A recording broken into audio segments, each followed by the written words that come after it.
right, for number 1, we've got waves that are coming in on a thin rope, and they're going to enter into this thick rope.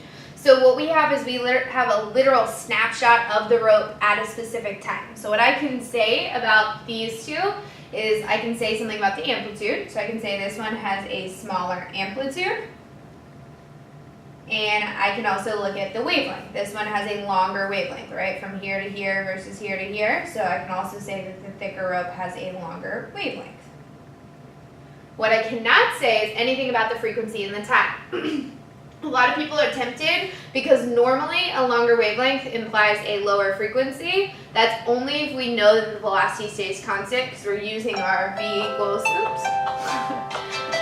is our V equals F wavelength equation.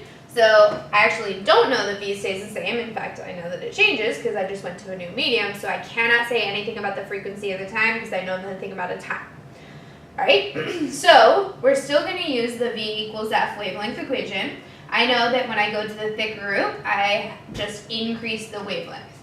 I'm looking for what this does, so I need to know what happened to the frequency. So the frequency, as this comes in, right, I have some frequency right here. Let's say it was 5 waves per second. This point gets 5 waves per second. This point gets 5 waves per second. When I get here, 5 waves per second are coming in, so that means 5 waves per second hit this rope, which means that that's the frequency. Now how fast those waves travel is going to be different, which is why this is getting longer. So if your frequency still stays the same, because I'm still sending in the same number of waves per second that I always was, then that means that my velocity must be faster. And the other way to think about this is, right, if I'm getting the same frequency and they're moving farther, right, they're getting longer, so they're moving farther in that same time period, then that means it was going faster. That's why it got longer. So my explanation for this was when, first of all, let's answer the question. Does the wave move with a faster velocity in the thick rope or the thin rope? So it's faster in the thick rope when the waves transfer from the thin to the thick, the wavelength of the wave increases, the frequency stayed the same because you still have the same number of waves coming each second, so that's what frequency is. So the speed must have increased. And then you can write the shorthand way of that is saying this increased, this is the same, so V must have increased. Alright, number 2, we want to calculate the wave speed as I go through this slinky. I don't have a way of measuring distance. All I know is the distance between 2 seated students. So here are my 2 students. And I know that they are 5 meters apart. I want to design an experiment that will actually calculate the speed that the waves are traveling. So that is talking about the wave speed, not the average speed of the point. So that means use V equals F wavelength, not V equals D over T. Alright, and I'm just like describing how I would do it.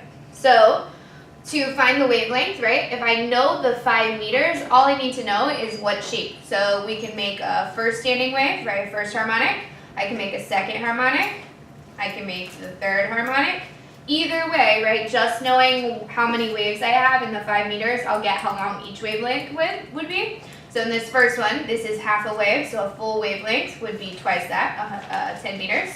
This is 1 wave, so the wavelength is 5. For this one, you've got a wave and a half, so your wavelength is 5 over 1.5, which is, I don't know, whatever that is, and etc. Here we have 2 waves, so the wavelength would be half of 5, 2.5. Now, that just gives you my wavelength. If I'm trying to calculate the velocity, if I know the wavelength, I need to know the frequency. Frequency is something that you can count, right? The number of waves that you're sending in the slinky per second. So, I'm going to use V equals F wavelength. Now here, in this experiment, it's to actually calculate, but we don't want to do it just once, right? That's not going to be a very good experiment, because if you get kind of crappy frequency, then your data sucks. You want to have multiple ones. That's why we're going to test out, try the frequency until I get a first harmonic, measure that frequency. Increase your frequency until you get the second harmonic, measure that, etc., etc. So, the student will shake the slinky side to side, adjusting the frequency adjusting F until they create a first harmonic standing wave. Record the number of shakes per second, and the number of shakes per second is the frequency, so I'll make a note, that's just F. And then now we are going to repeat with the second harmonic, third harmonic, so on, until you can't anymore. Etc. Alright, now what we would do to actually analyze our data to calculate the wave speed. So I kind of show the work over here. So you would calculate the wavelength for each harmonic and use V equals F wavelength with the, we recorded this and you calculated this. So you're just multiplying and get your velocity. Now if we wanted to actually plot something in order for the slope to be the wave speed, so I want slope to be V, our relationship is V equals F wavelength. I want it to look like a line, so I want it to look like Y equals MX, where M is my V. So I need to rearrange it where I get something equals V times something. So that means I need to move something over. I'm going to move the F over. When you divide by F, that would give me just wavelength by itself. So wavelength equals V. When you divide by F, that's like multiplying by 1 over F. So you could have this, or if you're like, no, I want to move the wavelength over, totally fine. Then that would give you frequency equals V times, and it would be 1 over wavelength. So either way will work. You're going to get the same slope. I could have 1 over wavelength and frequency, or you could plot 1 over frequency and wavelength. Right, guitar strings each have a fundamental frequency. When guitarists tune their guitar, they will loosen or tighten the guitar strings. How does tightening change the fundamental frequency? So first we're going to say, all right, tightening the string, that's more tension. If you increase the tension, that's going to have a faster wave speed. Now, fundamental frequency is the frequency to create these first harmonics. So I'm going to sketch a string. First harmonic looks like this. If I tighten the string, the first harmonic still looks like this. It's just more tension in the string. So I still have the same wavelength. So if I'm using V equals F wavelength, wavelength is still the same because I'm trying to create the same shape on the same length of string. But now I have a faster velocity, so that means I must have had a higher frequency. So I would need to increase my fundamental frequency. My new fundamental frequency is going to be higher because when you tighten the string, increases the tension, which increases the wave speed. Fundamental frequency. Take that off to the side. So the fundamental frequency creates a first harmonic standing wave on the string.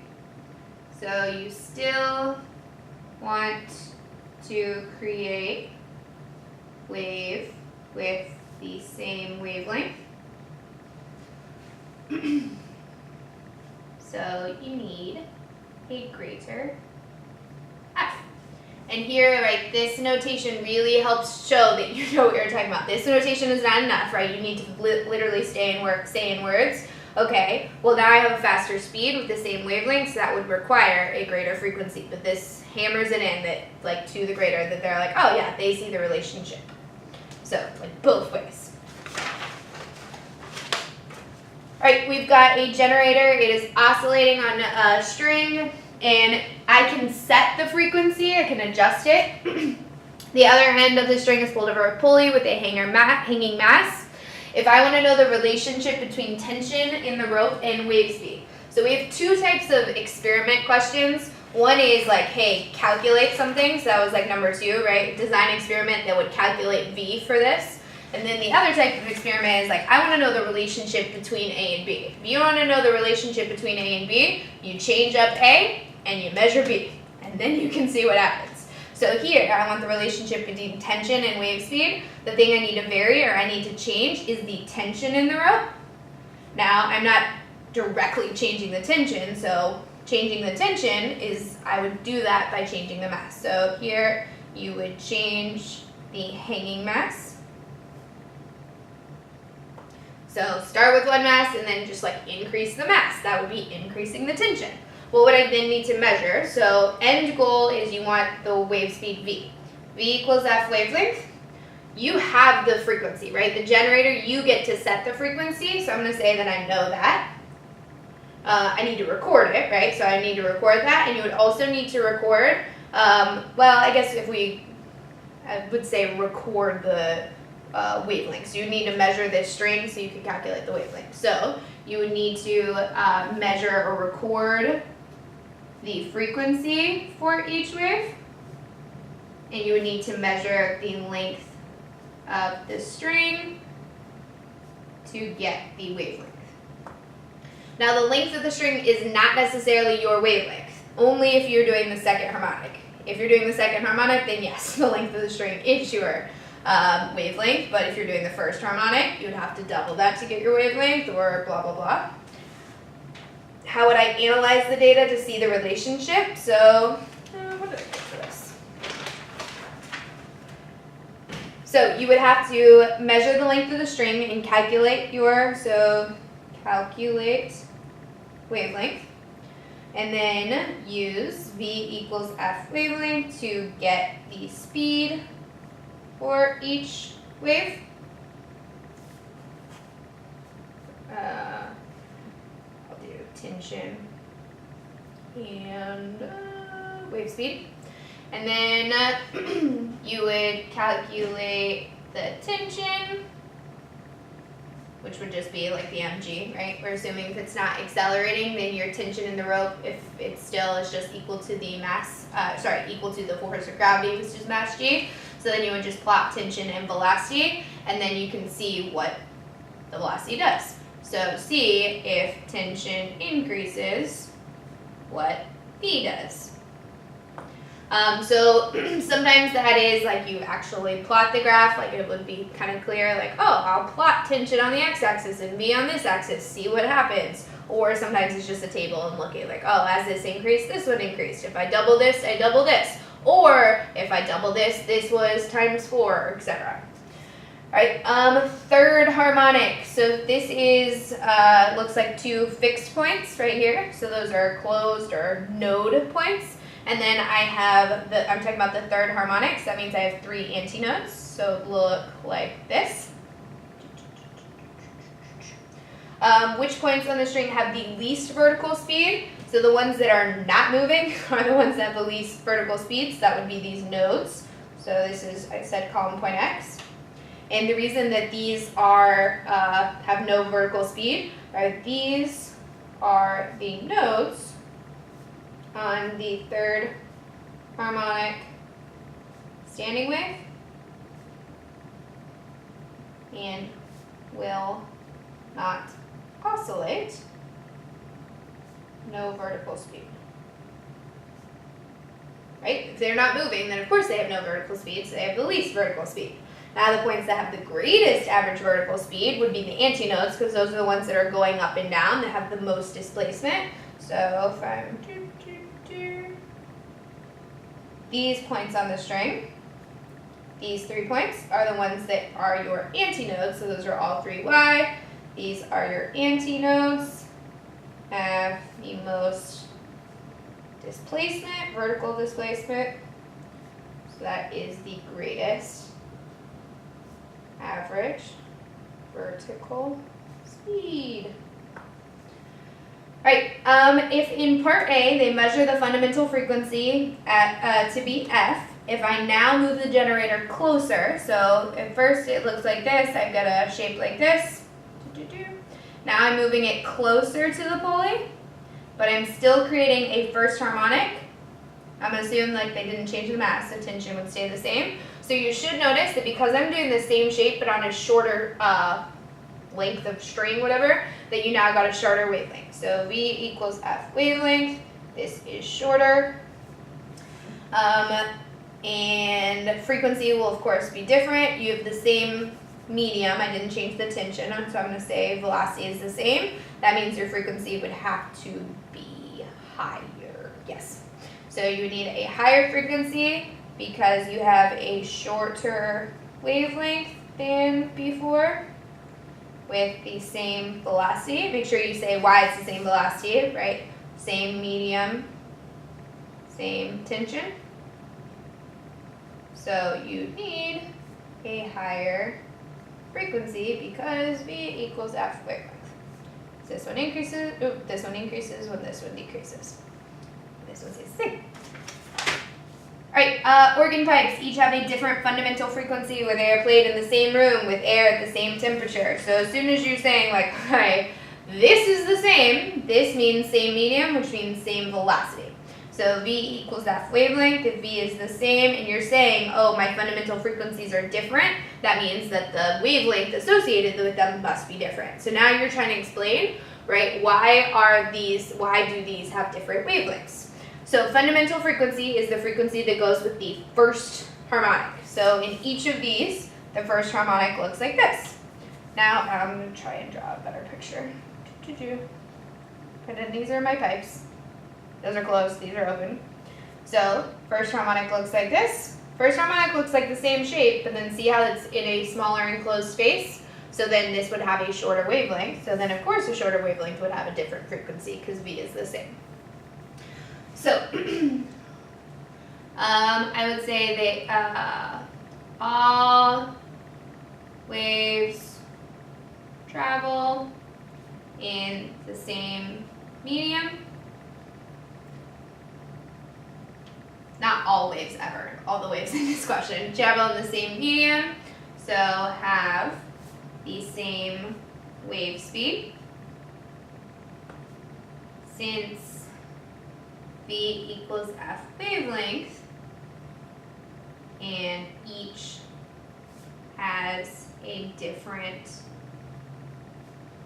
wavelength, it means they have different fundamental frequency. All right, now we need to explain why they have a different wavelength though, right? Because we haven't actually explained that. We're just saying if this is different, then this would have to be different as well. Now, why they have different wavelengths is because you're trying to do the same shape. You're trying to do like a quarter wavelength, but in different length pipes. So, for each, the wavelength associated with the fundamental frequency is 4L, because this is just 1/4 of the wavelength, so just 4 times that would be 4L. And each pipe has a different length, so different wavelength. Oh, this is from class. Just kidding. I was like, what is this? Okay.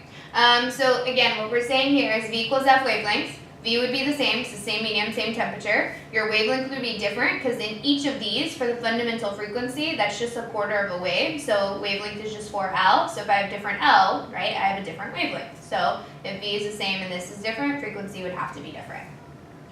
All right, here we talked about this one in class. What is the same? This is time on the x-axis. So I can say that their amplitude is the same, and because it's the same like type of wave in the same medium, your wave speed would be the same.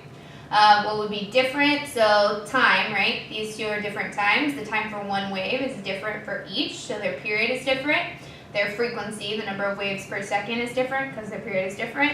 Now your wavelength, you can say wavelength is different here, but only because I know that they have the same wave speed. So I'm using the relationship V equals F wavelength, so that if they have a different frequency and V is the same, that has to be different. If I did not know they were the same medium, you could not look at this and say they're different wavelengths, right? If I just gave you these two graphs, you could say, oh, same amplitude, different wavelength, or sorry, different frequencies, different periods, but you wouldn't be able to say anything about wavelength unless you knew that they were in the same medium, therefore same speed. Alright, superposition is when the waves overlap, so you just add up the two amplitudes to get the resulting. So here that was 0, 0. That's a total of 0.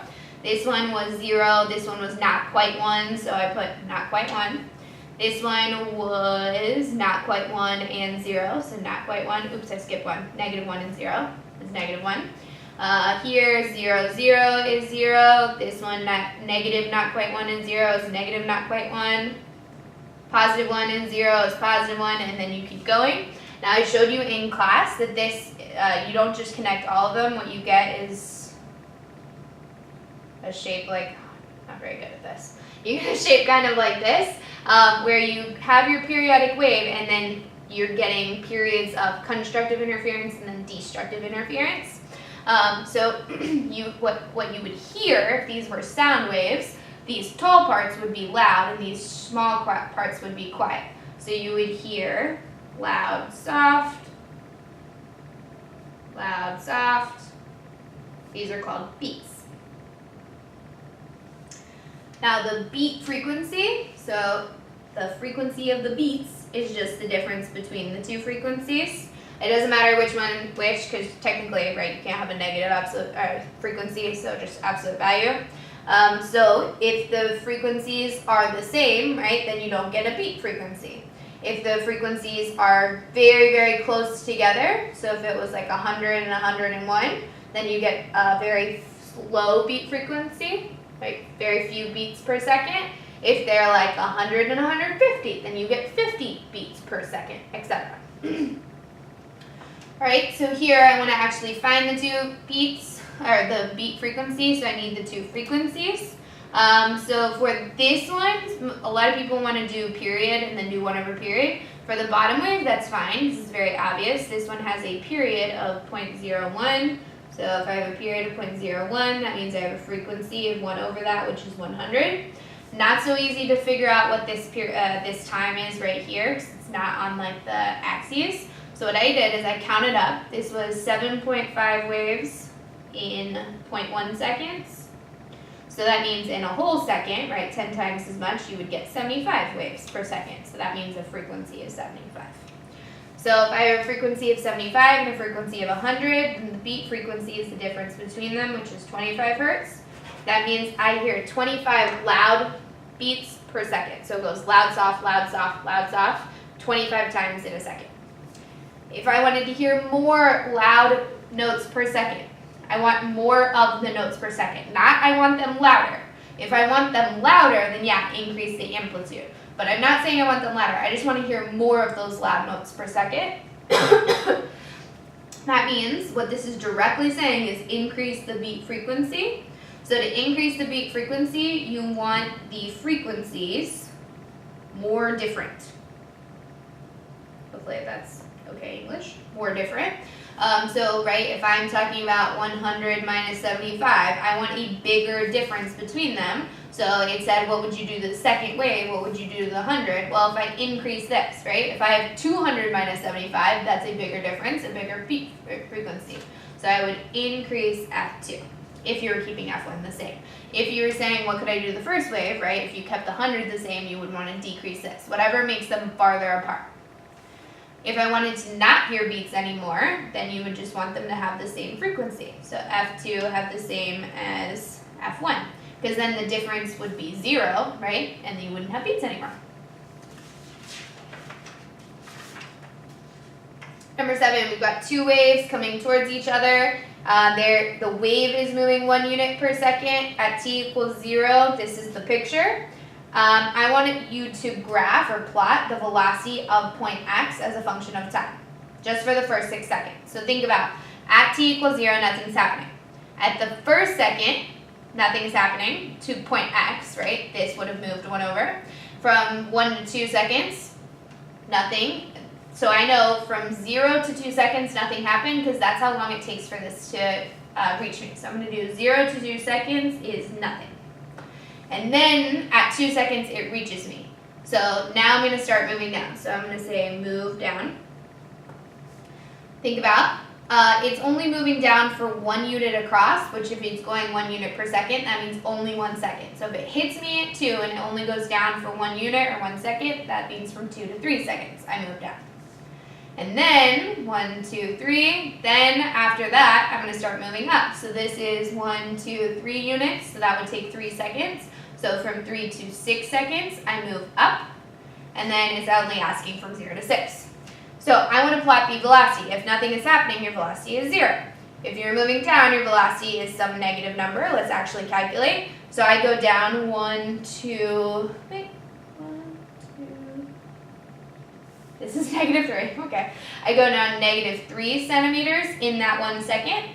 And the next one, I go up 3 centimeters, but it takes 3 seconds. So this is a velocity of 3 centimeters in 3 seconds, which is a velocity of 1 centimeter per second. So then now you are literally plotting from 0 to 2 seconds, a velocity of 0. So 0 to 2 seconds, velocity of 0. From 2 to 3 seconds, a velocity of -3.